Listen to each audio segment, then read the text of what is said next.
হাই বন্ধুসকল, আপোনালোকক আমাৰ ইউটিউব চেনেলৰ অন্য এটা ভিডিঅ'লৈ স্বাগতম জনালোঁ। সকলোৱে বনাব লাগিব মাটিৰ বাবে ভূ আধাৰ কাৰ্ড। বন্ধুসকল, যেনেকৈ নিজৰ আধাৰ কাৰ্ড আছে নিজৰ নামত, এতিয়া বনাব লাগিব মাটিৰ কাৰণে। বন্ধুসকল, মাটিৰ কাৰণে বনাব লাগিব ভূ আধাৰ কাৰ্ড।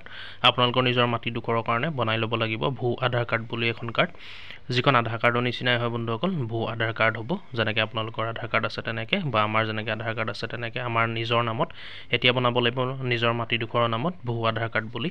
আৰু ইয়াত বহুত সুবিধা আপোনালোকে লাভ কৰিব এই কাৰ্ডখনৰ পৰা। কেনেকৈ বনাব, ভূ আধাৰ কাৰ্ড কি হয়, আমি ভিডিঅ'টোত সকলোখিনি কথা আলোচনা কৰিম। বন্ধুসকল, ভিডিঅ'টো শেষলৈকে চাই থাকিব আপোনালোকে। প্ৰথমতে জানি লওক বন্ধুসকল, ভূ আধাৰ ID কি, অৰ্থাৎ ভূ আধাৰ কাৰ্ড কি। ভূ আধাৰ হৈছে সমগ্ৰ ৰাজ্যৰ প্ৰতিটো মাটিৰ বাবে একক ভূমি পাৰ্চেল চিনাক্তকৰণ নম্বৰ, চমুকৈ ULPIN প্ৰজন্ম।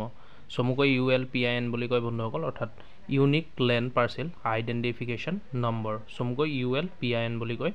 আৰু ভূ আধাৰ হৈছে কি, সমগ্ৰ ৰাজ্যৰ প্ৰতিটো মাটিৰ বাবে একক ভূমি পাৰ্চেল চিনাক্তকৰণৰ নম্বৰ। নিশ্চয় বন্ধুসকল, যেনেকৈ মাটিৰ পটা থাকে, পটাৰ নিচিনা কাম কৰিব। যিহেতু আমাৰ যিখন আধাৰ কাৰ্ড আছে আমাৰ নামত বন্ধুসকল, সকলো ডকুমেণ্টছৰে হেড বুলি ক'ব পাৰি। যিহেতু আধাৰ কাৰ্ডখন সকলো ডকুমেণ্টছৰ মেইন, মানে আধাৰ কাৰ্ডখনেই মেইন বন্ধুসকল সকলো ডকুমেণ্টছৰ ভিতৰত। যিহেতু আধাৰ কাৰ্ডখন হ'লে প্ৰতিটো কাম হৈ যায়, আৰু আধাৰ কাৰ্ডৰ লগত প্ৰতিটো পান কাৰ্ড হওক, ভোটৰ কাৰ্ড হওক, বেংক একাউণ্ট, সকলোখিনি লিংক থাকে বন্ধুসকল। সেইকাৰণে মেইন বুলি ক'ব পাৰি সকলো ডকুমেণ্টছৰ ভিতৰত আধাৰ কাৰ্ডটো যেনেকৈ।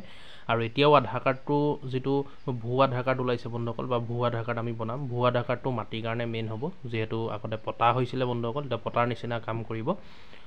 বা ভূ আধাৰ সৃষ্টি হ'লে মালিকৰ হাতত থকা ভৌতিক ভূমি অভিলেখৰ নথি পত্ৰত ষ্টাম্প লগোৱা হয়। দেখিলে আপোনালোকে কি কৈছে, ভূ আধাৰ সৃষ্টি হ'লে বা ভূ আধাৰ থাকিলে বা আমি বনাই ল'লে মালিকৰ হাতত থকা ভৌতিক ভূমি অভিলেখৰ নথি পত্ৰত ষ্টাম্প লগোৱা। মেইন নথি পত্ৰ হ'ব বন্ধুসকল ভূ আধাৰটো। আৰু ইয়াৰ কাৰণে অনলাইন আবেদন প্ৰক্ৰিয়া কেনেকুৱা ধৰণৰ হ'ব চাওক। অনলাইনৰ মাধ্যমেৰে যিহেতু এপ্লাই কৰিব পাৰিব, এইটো এপ্লাই মানে বুকিং কৰিব পাৰিব আপোনালোকে, এপইণ্টমেণ্ট বুকিং কৰিব পাৰিব। যেনেকৈ আধাৰ কাৰ্ডৰ কাৰণে এপইণ্টমেণ্ট বুকিং কৰা হৈছিলে, অনলাইন আধাৰ কাৰ্ড কেনেকৈ পূৰণ কৰিব বা অনলাইন ভূ আধাৰ কাৰ্ড কেনেকৈ পূৰণ কৰিব। অনলাইন আবেদন প্ৰক্ৰিয়া স্তৰ 1 অফিচিয়েল UIDAI ৱেবছাইট চাওক। যেনেকৈ UIDAI আমি যিটো আধাৰ কাৰ্ডৰ ৱেবছাইট হয়, সেইটো ৱেবছাইটতে একেই কাম দিব বন্ধুসকল। আৰু 2 নম্বৰ স্তৰ কি কৈছে, আধাৰৰ বাবে আবেদন কৰক, বিকল্পটো বিচাৰি উলিয়াওক। যেনেকৈ আমি আধাৰ এপ্লাই কৰিছিলোঁ UIDAI ৱেবছাইটত গৈ, যেনেকৈ আমি আধাৰ ডাউনলোড কৰিছিলোঁ, বা আধাৰৰ বিভিন্ন কাম আমি যিখিনি অনলাইন মাধ্যমেৰে কৰিব পাৰি সকলো যেনেকৈ ৱেবছাইটত কৰিছিলোঁ, তেনেকৈ সেইটো ৱেবছাইটতে গৈ পেলাই UIDAI ৱেবছাইটত গৈ পেলাই ইয়াৰ কাৰণে এপইণ্টমেণ্ট বুকিং কৰিব পাৰিম, মানে বনাবৰ কাৰণে।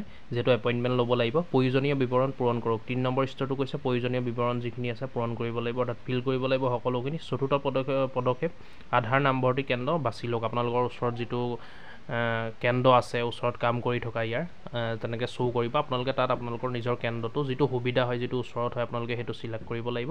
5 নম্বৰ এপইণ্টমেণ্ট বুকিং কৰক। এপইণ্টমেণ্ট কোনদিনাখন খালী আছে ডেট, তাত এপইণ্টমেণ্ট বুকিং কৰিব লাগিব। 6 নম্বৰ স্তৰ কৈছে নামভৰ্তি কেন্দ্ৰলৈ যাওক। যিটো এপইণ্টমেণ্ট আপোনালোকে কেন্দ্ৰ চিলেক্ট কৰিব অনলাইনত এপ্লাই কৰোঁতে বা অনলাইন কৰোঁতে, আপোনালোকে সেই কেন্দ্ৰটোলৈ যাব লাগিব। 7 নম্বৰ আপোনাৰ স্বীকৃতি শ্লিপ সংগ্ৰহ কৰক।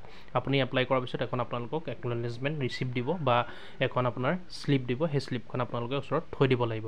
আৰু ইয়াৰ প্ৰচেছখিনি মই বন্ধুসকল এনেকৈ কৈ দিলে আপোনালোকে বুজি নাপাব। A to Z মই আপোনালোকক দেখাই দিম ইয়াৰ পৰৱৰ্তী ভিডিঅ'ত, কেনেকৈ আপোনালোকে এপইণ্টমেণ্ট বুকিং কৰিব ভূ আধাৰৰ কাৰণে, ভূ আধাৰ এপ্লাই কৰিবৰ কাৰণে বা ভূ আধাৰ বনাবৰ কাৰণে আপোনালোকে কেনেকৈ নিজৰ মোবাইলতে এপইণ্টমেণ্ট বুকিং কৰিব। মই A to Z ভিডিঅ' ইয়াৰ পৰৱৰ্তী ভিডিঅ'ত মই বনাই দিম আপোনালোকে চাই নিজৰ মোবাইলৰ পৰাই কৰিব পাৰিব। তাৰ কাৰণে খালি আপোনালোকে চেনেলটো ছাবস্ক্ৰাইব কৰি দিয়ক, যাতে মই ভিডিঅ'টো দিয়াৰ পিছত বন্ধুসকল সৰ্বপ্ৰথম আপোনালোকে পায়। আৰু ইয়াৰ পিছতে লাগিব ভূভাগ ইউনিক ID। ভূভাগ ইউনিক ID লাগিব ইয়াৰ কাৰণে এপ্লাই কৰিবলৈ। এইটো কেনেকৈ বিচাৰিব, ই ভূমিৰ দ্ৰাঘিমাংশ আৰু অক্ষাংশৰ স্থানাংকৰ ওপৰত ভিত্তি কৰি ভূমিৰ অংশক প্ৰদান কৰা 14 সংখ্যাৰ চিনাক্তকৰণ নম্বৰ, আৰু ই বিশদ জৰীপ আৰু ভূ উল্লেখযোগ্য কেডাষ্ট্ৰেল মেপৰ ওপৰত নিৰ্ভৰ কৰে। এইটো কেনেকৈ পাব ভূভাগ ইউনিক ID, যিহেতু এপ্লাই কৰিবলৈ ID টো লাগিব বন্ধুসকল। মই আপোনালোকক এইটো ভিডিঅ'ত জনাই দিম, এতিয়া আপোনালোকে ক'লে হয়তো বুজি নাপাব পাৰে। মই কেনেকৈ বিচাৰি উলিয়াব মই সেইটো আপোনালোকক দেখুৱাই দিম নেক্সট ভিডিঅ'ত। ইয়াৰ পাছত আছে উলপিনৰ সম্পূৰ্ণ ৰূপ কি, অৰ্থাৎ ULPINৰ সম্পূৰ্ণ ৰূপটো কি, সম্পূৰ্ণ অৰ্থটো কি। ইউনিক লেণ্ড পাৰ্চেল চিনাক্তকৰণ নম্বৰ, ULPIN মানে ডিজিটেল ইণ্ডিয়া লেণ্ড ৰেকৰ্ডছ আধুনিকীকৰণ কাৰ্যসূচী DILRMPৰ অংশ। দেখিলে আপোনালোকে ULPIN সম্পূৰ্ণ ৰূপটো আপোনালোকে গম পালে কি হয়। গতিকে আপোনালোকে নিশ্চয় গম পালে বন্ধুসকল, ULPIN হওক বা ভূ আধাৰ ID বা ভূ আধাৰ কাৰ্ডেই হওক, কি হয় আপোনালোকে গম পালে, কেনেকৈ বনাব লাগিব। আৰু ইয়াৰ কাৰণে ডকুমেণ্টছ বন্ধুসকল, যেনেকৈ আমি আধাৰ কাৰ্ড বনাওঁতে ডকুমেণ্টছ লাগিছিলে, তেনেকৈ ডকুমেণ্টছৰ প্ৰয়োজন হ'ব। ভোটাৰ কাৰ্ড লাগিব বা আধাৰ কাৰ্ড লাগিব, আৰু আপোনালোকৰ মাটিৰ যিখন পটা আছে, যিসকলৰ পটা আছে পটা লাগিব। খাজানা ৰচিদ দিলেও হ'ব বন্ধুসকল, যদি খাজানা দি আছে বন্ধুসকল, তেনেকুৱা ধৰণৰ ডকুমেণ্টছৰ প্ৰয়োজন। আৰু এই ভূ আধাৰ কাৰ্ডখন সকলোৱে উলিয়াব লাগিব। যি ভূ আধাৰ কাৰ্ড আছে বন্ধুসকল, সকলোৱে উলিয়াই ল'ব লাগিব মাটিৰ কাৰণে। আপোনালোকৰ তেতিয়া কোনো চিন্তা নহয়, যদি আপোনালোকৰ পটা নাই তেতিয়াও এই কামটো কৰিব পাৰিব। পটাৰ নিচিনা কাম হ'ব বন্ধুসকল ভূ আধাৰ কাৰ্ডখনে। গতিকে গম পালে ভিডিঅ'টো শ্বেয়াৰ কৰিব, যাতে সকলোৱে গম পায়। ভিডিঅ'টো লাইক কৰিব, আৰু ইয়াৰ পৰৱৰ্তী ভিডিঅ'ত মই বন্ধুসকল সকলোখিনি ভালকৈ দেখাই দিম আৰু সকলোখিনি ভালকৈ আলোচনা কৰিম। আৰু ইয়াৰ উপৰিও তাৰ কাৰণে আপোনালোকে খালি চেনেলটো ছাবস্ক্ৰাইব কৰি থ'ব। মই সকলো এপ্লাই কৰা প্ৰচেছখিনি মই আপোনালোকক দেখুৱাই দিম। ভিডিঅ'টো লাইক কৰিব, কিবা সুধিবলগীয়া থাকিলে নিশ্চয় কমেণ্ট কৰিব, ভিডিঅ'টো শ্বেয়াৰ কৰিব, যাতে সকলোৱে গম পায়। আৰু আমাৰ চেনেলৰ জৰিয়তে দৈনন্দিন এনেকুৱা ভিডিঅ'বোৰ দি থকা হয়, তাৰ কাৰণে আমাৰ চেনেলটো ছাবস্ক্ৰাইব কৰি ল'ব, যাতে সকলোতকৈ আগত আপোনালোকে গম পায়। ধন্যবাদ।